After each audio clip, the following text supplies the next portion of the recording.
오늘은 미국 톨레도 포롱 선교사님이 연구하신 전도서 특강을 공부하겠습니다. 오늘 말씀의 제목은 청년의 때 너희 창조주를 기억하라입니다. 부제는 인생의 말년의 삶과 죽음과 심판을 논함입니다. 본문 말씀은 전도서 12장 1절부터 14절입니다. 요절은 전도서 12장 1절과 13절입니다. 이 책을 쓴 솔로몬은 사람이 원하는 모든 것을 가져보고 누려본 사람입니다. 지식과 지혜도 풍부했고 세상의 부도 누구보다 많이 가졌습니다. 권력의 중심에서 사람들의 환호와 인기를 누리며 살았습니다. 많은 조상들의 유산과 아버지 다윗이 잃은 복된 환경에서 살았습니다. 그러나 그의 인생이 행복한 것만은 아니었습니다. 그는 성경의 인물 중 존경의 대상이 되지 않았습니다. 지혜로운 부모들은 자식들이 성공하기를 바라나 자식 이름을 솔로몬이라고 주지는 않습니다. 솔로몬은 인생을 거의 다 살아보고 말년에 이 전도서를 썼습니다. 전도서를 이해하기 위해서는 솔로몬의 인생 전체를 조명하며 숙고하며 생각하는 것이 좋습니다. 12장은 결론으로 삶의 세 가지 확실성을 이야기하며 불확실성 세계에서 염려하고 투쟁하는 우리들에게 도움이 되는 말씀입니다. 전도서 12장 1절부터 5절을 보겠습니다. 너는 청년의 때 너희 창조주를 기억하라.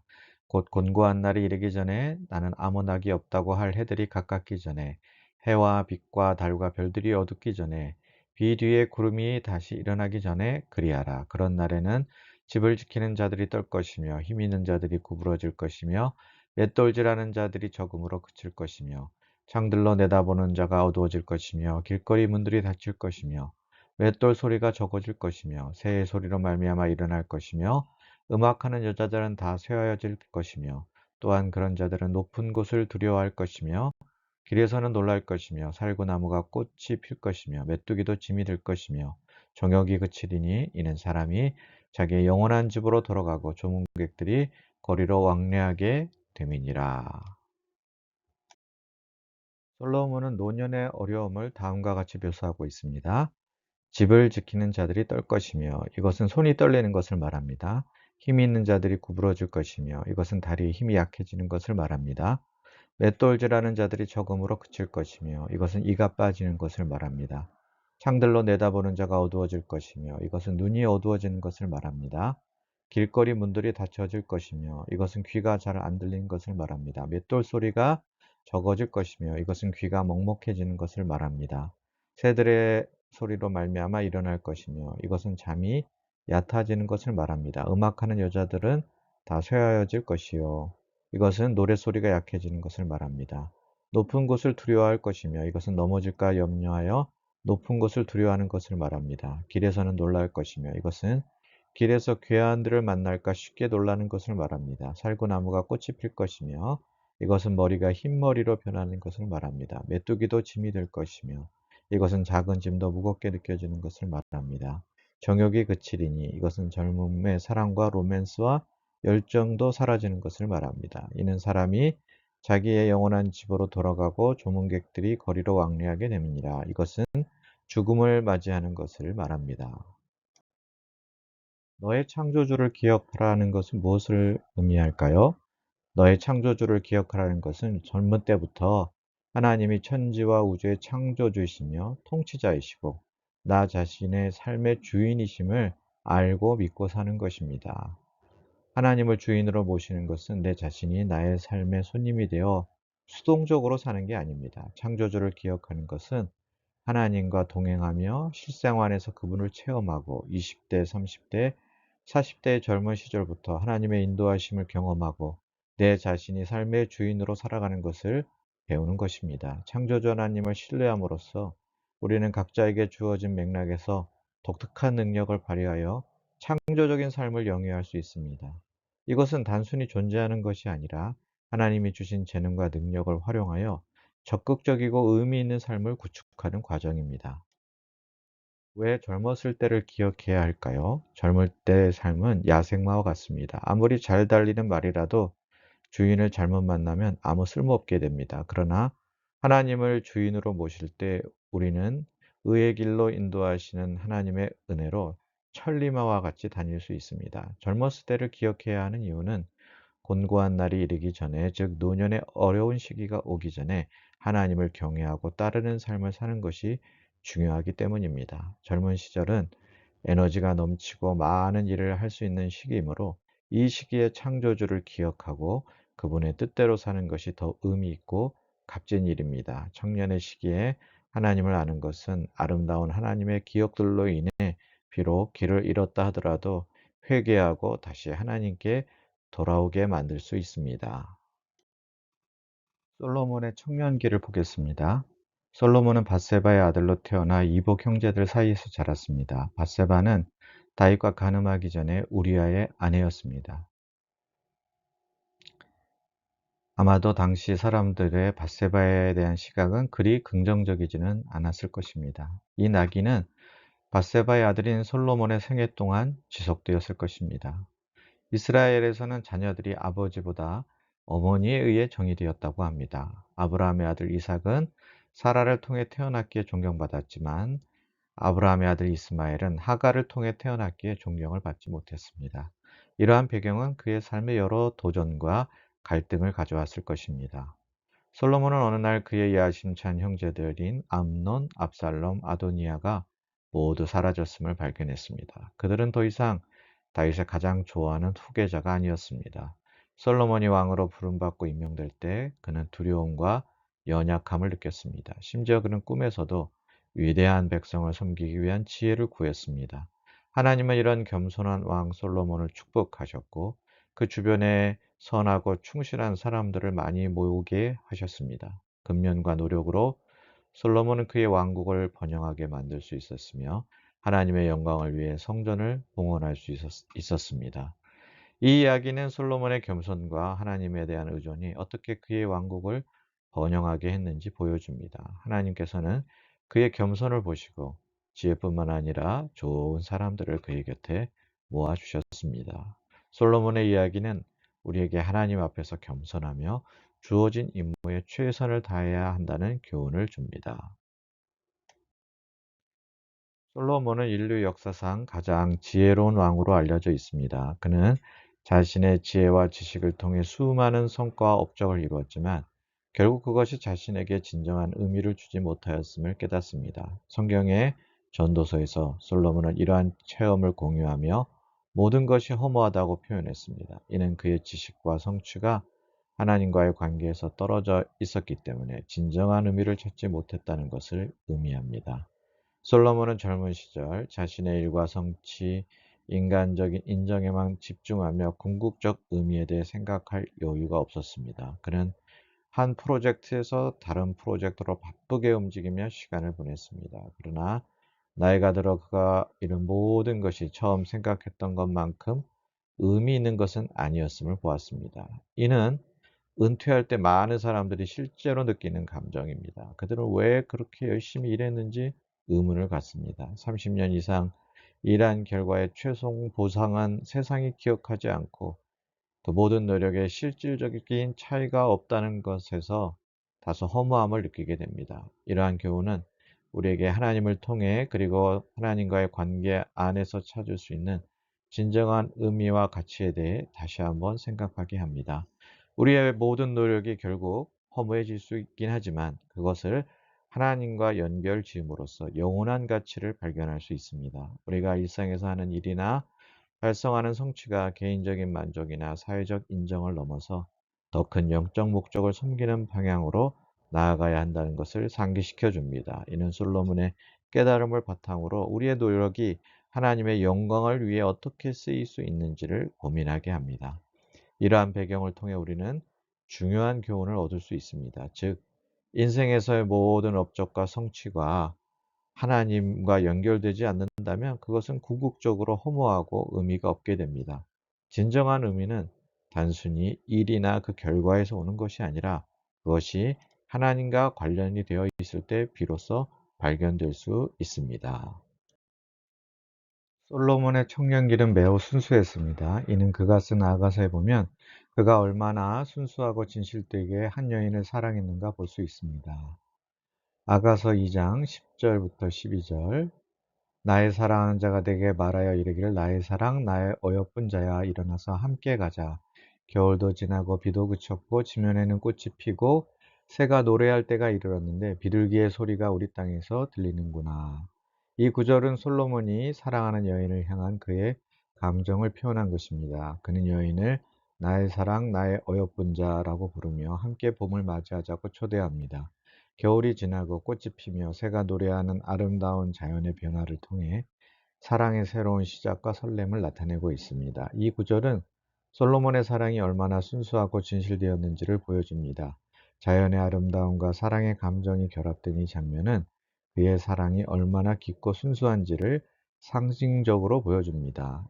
아가서 8장 6절부터 7절 너는 나를 도장같이 마음에 품고 도장같이 팔에 두라. 사랑은 죽음같이 강하고 질투는 수월같이 잔인하며 불길같이 일어나나니 그 기세가 여호와의 불과 같으니라. 많은 물도 이 사랑을 끄지 못하겠고 홍수라도 삼키지 못하나니 사람이 그의 온 가산을 다 주고 사랑과 바꾸려 할지라도 오히려 멸시를 받으리라. 이 구절은 사랑의 강력함과 영원함을 강조합니다. 사랑은 죽음같이 강하고 많은 물이나 홍수도 끄지 못할 만큼 강렬합니다. 사랑은 돈으로 살 수 없고 그 가치는 물질적인 것과 비교할 수 없음을 나타냅니다. 이 구절은 솔로몬의 사랑이 단순한 감정 이상으로 매우 깊고 영원한 약속임을 보여줍니다. 사랑의 강력한 본질을 강조함으로써 진정한 사랑이 얼마나 가치 있고 중요한지를 깨닫게 합니다. 잠언에서 그의 지혜와 사랑, 하나님께 대한 경외를 엿볼 수 있습니다. 잠언 1장 7절 여호와를 경외하는 것이 지식의 근본이거늘 미련한 자는 지혜와 훈계를 멸시하느니라. 여호와를 경외하는 것이 지혜의 근본임을 말합니다. 하나님을 두려워하고 존경하는 마음이 지식과 지혜의 시작이라는 의미입니다. 반대로 미련한 자는 이러한 지혜와 훈계를 무시하고 멸시합니다. 이 구절은 하나님을 경외하는 것이 진정한 지혜의 시작임을 강조합니다. 이는 모든 지식과 지혜의 토대가 되는 기본 원칙으로 신앙생활에서 매우 중요한 가르침입니다. 잠언 3장 5절과 6절 너는 마음을 다하여 여호와를 신뢰하고 내 명철을 의지하지 말라. 너는 범사의 그를 인정하라. 그리하면 내 길을 지도하시리라. 하나님을 신뢰하고 자신의 이해력을 의지하지 말 것을 공고합니다. 이 모든 일에 하나님을 인정하면 하나님께서 올바른 길로 인도해 주시겠다는 약속입니다. 이 구절은 신앙의 근본적인 태도를 가르쳐 주고 있습니다. 자신이 아닌 하나님을 신뢰하고 그분의 인도를 따르는 삶의 중요성을 강조합니다. 이는 신앙인에게 매우 중요한 교훈으로 삶의 방향을 결정하며 하나님께 맡기는 자세를 가지도록 독려하고 있습니다. 솔로몬의 활동기의 다양성을 보겠습니다. 솔로몬은 활동기 동안 하나님께 지혜를 구하고 하나님의 성전을 건축하며 왕국을 견고히 했습니다. 솔로몬은 하나님께 겸손하게 지혜를 구하며 누가 주의 임하는 백성을 재판할 수 있사오리까? 라고 말하며 겸손과 성실함을 보였습니다. 그는 다양한 활동 속에서 하나님의 성전을 건축하고 주의 이름을 위하여 내가 성전을 건축하였사오니 라고 말하며 하나님께 헌신했습니다. 솔로몬은 백성을 위해 성전을 봉헌하고 축복하며 너희의 마음을 주 우리 하나님께 온전히 바쳐 오늘과 같이 그의 모든 율례를 행하게 하시기를 구하노라 하여 왕국을 굳건히 했습니다. 솔로몬의 영광과 절정과 타락을 보겠습니다. 솔로몬의 왕국은 영광의 절정을 이루었지만 결국 많은 외국 여인들을 사랑하여 그들의 신을 따르게 되면서 타락하고 말았습니다. 처음에는 국가의 안정과 번영을 위해 고려 왕건이 했던 것처럼 29명 정도 부인들만 두고자 했을지도 모릅니다. 한번 시작하니 그런데 멈출 수가 없었고 그는 수백 명의 아내를 거느린 왕이 되었습니다. 아내들의 궁궐을 마련하기 위해 많은 공사를 하여 백성들을 괴롭히고 아내들의 등살의 중심을 잃고 방황하기 시작했습니다. 겉으로는 화려하지만 내면은 고독하고 삶은 시끄러우면서 혼잡한 무질서에 망가진 삶이 되고 말았습니다. 이는 잠언 3장 1절부터 12절에서 경고하는 바와 같이 하나님의 말씀을 떠날 때 문제가 발생한다는 것을 보여줍니다. 솔로몬의 삶은 그의 청년기의 순수함과 지혜, 활동기의 다양한 업적, 그리고 영광의 절정 후에 타락과 그 결과를 통해 많은 교훈을 주고 있습니다. 전도서 3장 1절부터 13절, 또 히브리서 12장 5절과 6절, 이 구절들은 인생의 본질과 하나님의 역할에 대해 깊은 통찰을 제공합니다. 여기서 중요하게 다루는 세 가지 주제는 다음과 같습니다.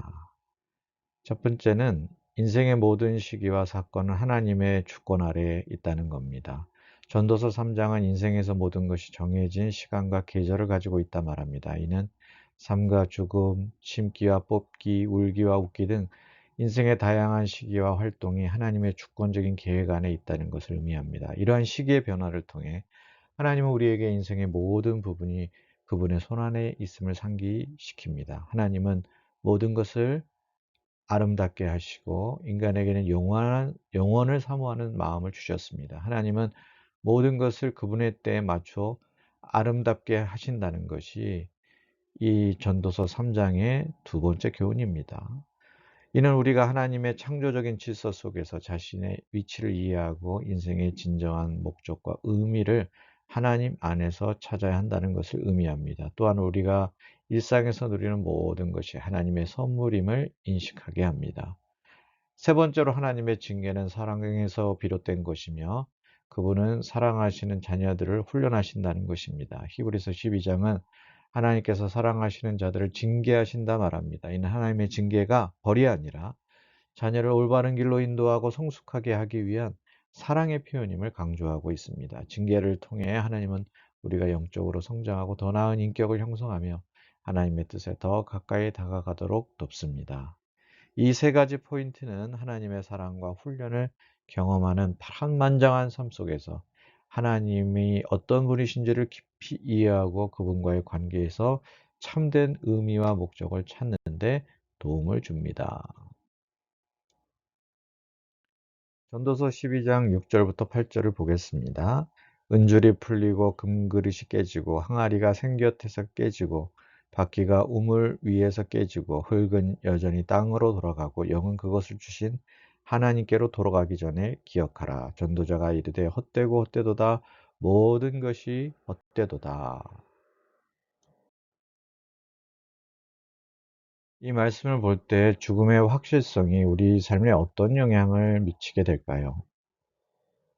첫 번째는 인간의 삶의 덕없음입니다. 모든 것은 헛되고 사람은 결국 흙으로 돌아가고 영은 하나님께로 돌아갑니다. 인생의 모든 것은 일시적이고 사람은 반드시 죽습니다.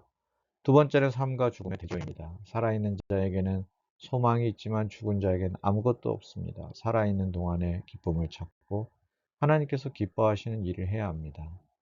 세 번째로 삶의 즐거움과 노력입니다. 주어진 날들을 기쁘게 보내고 사랑하는 이와 함께 즐겁게 살며 일할 때는 최선을 다해야 합니다. 죽음 이후에는 더 이상 일을 할 수도 계획을 세울 수도 없기 때문입니다. 전도서 12장 9절부터 12절을 보겠습니다. 전도자는 지혜자이어서 여전히 백성에게 지식을 가르쳤고 또 깊이 생각하고 연구하여 잠언을 많이 지었으며 전도자는 힘써 아름다운 말들을 구하였느니 진리의 말씀들을 정직하게 기록하였느니라. 지혜자들의 말씀들은 찌르는 채찍들 같고 회중의 스승들의 말씀들은 잘 박힌 목과 같으니 다 한 목자가 주신 바니라. 내 아들아 또 이것들로부터 경계를 받으라. 많은 책들을 짓는 것은 끝이 없고 많이 공부하는 것은 몸을 피곤하게 하느니라. 일생 솔로몬은 어떤 다양한 역할을 했을까요? 첫째, 왕으로서의 솔로몬입니다. 솔로몬은 이스라엘의 왕으로서 군사적, 정치적 권력을 가졌고 나라를 번영시키는 데 큰 역할을 했습니다. 왕으로서의 혜택은 그의 권위와 영향력에서 나왔고 이로 인해 많은 사람들에게 존경을 받았습니다. 하지만 왕으로서의 부담은 그가 져야 하는 책임과 의사결정에서 오는 스트레스와 무게였습니다. 둘째, 학자로서의 솔로몬입니다. 솔로몬은 학문을 사랑하고 지혜를 추구하는 학자로서의 면모를 보였습니다. 그는 깊이 생각하고 연구하여 많은 지혜의 말씀과 자문을 남겼습니다. 이러한 학문적인 활동은 그의 지혜를 널리 퍼뜨리고 후세에 전할 수 있는 유익이 있었습니다. 그러나 끊임없는 연구와 학문에 대한 몰두는 몸과 마음을 지치게 하는 부담이 되기도 했습니다. 셋째, 교사, 전도자, 작가로서의 솔로몬입니다. 솔로몬은 백성에게 지혜를 가르치고 진리의 말씀들을 정직하게 기록하는 교사이자 전도자이자 작가로서의 역할을 했습니다. 이로 인해 사람들은 지혜의 말씀을 통해 교훈을 얻고 그의 글을 통해 삶의 방향을 찾았습니다. 하지만 이런 활동도 끊임없는 노력과 열정이 필요했고 많은 시간과 에너지를 소모하게 했습니다. 솔로몬이 젊은이들에게 주는 세 가지 조언이 있습니다. 첫째, 지혜의 중요성입니다. 솔로몬은 젊은이들에게 지혜의 중요성을 강조했습니다. 지혜자들의 말씀은 찌르는 채찍과 같고 회중의 스승들의 말씀은 잘 박힌 목과 같다고 했습니다. 지혜를 추구하고 배우는 것이 인생의 중요한 방향을 제시할 수 있음을 알려줍니다. 둘째, 많은 공부와 책의 한계입니다. 그는 아들에게 많은 책을 짓는 것은 끝이 없고 많이 공부하는 것은 몸을 피곤하게 한다 경고합니다. 이는 무작정 많은 것을 배우기보다는 필요한 지혜와 지식을 얻는 것이 중요하다는 것을 시사합니다. 셋째는 경계와 조심입니다. 마지막으로 솔로몬은 아들에게 경계를 받으라 조언합니다. 이는 모든 일에 있어서 신중하고 조심해야 하며 지혜롭게 행동해야 한다는 의미입니다. 이러한 조언들은 젊은이들이 인생을 살아가는 데 있어 중요한 지침이 됩니다. 전도서 12장 13절과 14절을 보겠습니다. 일의 결국을 다 들었으니 하나님을 경외하고 그의 명령들을 지킬지어다. 이것이 모든 사람의 본분이니라. 하나님은 모든 행위와 모든 은밀한 일을 선악간에 심판하시리라. 하나님을 경외하고 계명을 지키는 삶은 어떤 삶일까요?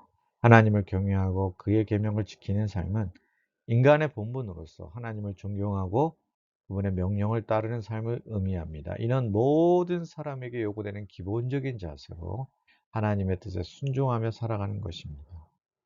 솔로몬은 자기도 잘하지 못했는데 왜 그러한 삶이 그의 결론이라고 단정하는 것일까요? 솔로몬은 자신의 삶을 통해 많은 경험을 했고 그 과정에서 인간의 모든 노력과 성취가 결국 헛되다는 것을 깨달았습니다. 그 결과 그는 하나님을 경외하고 계명을 지키는 것이야말로 인간이 추구해야 할 진정한 목적이다라고 결론을 지었습니다.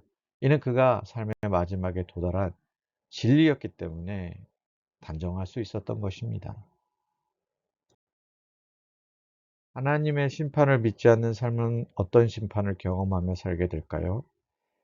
하나님의 심판을 믿지 않고 살아가는 사람들은 심판에 자유한 게 아닙니다. 자신의 심판과 사람들의 심판을 받으며 고단한 삶을 살게 됩니다. 그들의 판단과 비판으로 스스로가 심판을 받게 됩니다. 마태복음 7장 1절과 2절에서는 비판을 받지 않으려거든 비판하지 말라 경고하며 남을 비판하는 만큼 자신도 비판받을 것이라고 합니다. 사람들의 심판은 불완전하며 무자비합니다. 어제까지 호산나 호산나 하며 환호하던 군중들이 며칠 후에는 십자가에 못 박게 하소서 하며 예수님을 처형하라고 요구했습니다. 예술가, 가수, 정치가들이 잘 나갈 때는 사람들이 들끓다가도 한 가지 실수만 해도 무자비하게 버립니다.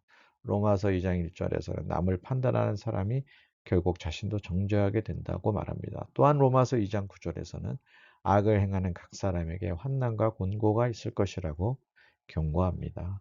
오히려 하나님의 심판을 믿고 살 때 회개, 겸손, 용기의 소망을 살 수 있습니다. 하나님의 심판을 믿고 살 때 사람들은 자신의 행위를 돌아보며 회개하며 겸손해질 수 있습니다.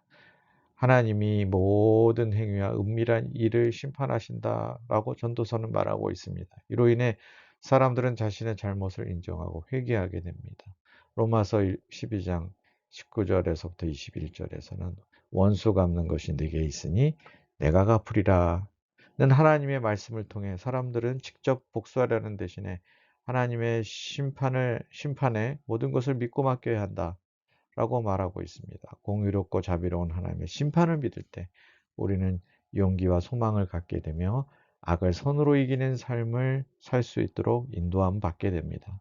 하나님의 심판을 믿음으로 하나님이 계심을 믿고 진심으로 그를 찾는 이에게 하나님이 상 주심을 믿는 것이라고 히브리서는 믿음을 정의하고 있습니다. 하나님의 판단과 그분의 상을 신뢰함으로써 우리는 사람들의 일시적인 인정과 박수를 넘어서 이 세상에서 선하고 아름다운 것을 자유롭게 추구하며 살 수 있습니다. 이러한 방식으로 우리는 이 불공정한 세상에서 살아가면서 결국에는 하나님이 모든 것을 바로잡으실 것을 알고 자유롭고 행복하게 살 수 있습니다. 만약 여기서 지금 당장이 아니더라도요. 저기에서 그분의 오는 때에 이 일들은 이루어질 것입니다. 결론적으로 솔로몬의 인생에 대한 성경 구절들을 통해 우리는 다음 세 가지 중요한 교훈을 얻을 수 있습니다. 첫 번째는 젊은 시절에 하나님을 기억하라입니다. 솔로몬은 젊은 시절부터 하나님을 기억하고 하나님과 동행하는 것의 중요성을 강조합니다. 공고한 날이 오기 전에, 즉 노년의 어려움이 시작되기 전에 하나님을 찾고 그분과의 관계를 깊게 하는 게 중요합니다. 이는 젊은이들에게 미래의 어려움에 대비하고 하나님의 지혜와 인도하심을 받으며 삶을 이끌어 나갈 수 있는 토대를 마련해 줍니다. 그 다음 두 번째로 인생의 모든 것은 하나님의 손안에 있다는 겁니다.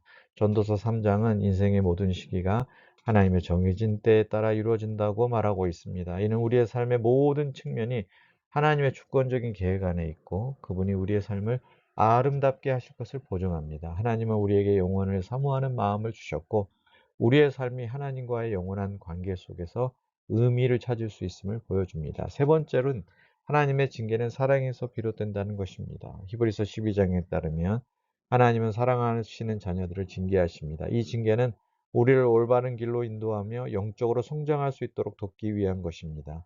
하나님의 징계를 통해 우리는 인내를 배우고 더 나은 인격을 형성할 수 있습니다. 솔로몬의 교훈은 하나님을 일찍부터 기억하고 하나님의 주권을 인정하며 하나님의 심판과 징계를 사랑의 표현으로 받아들이는 것이 매우 중요하다라는 것을 강조합니다. 이러한 삶의 자세는 우리가 불확실한 세상 속에서도 안정과 평화를 찾고 진정한 의미와 목적을 발견하는 데 도움을 줄 수 있을 것입니다. 감사합니다.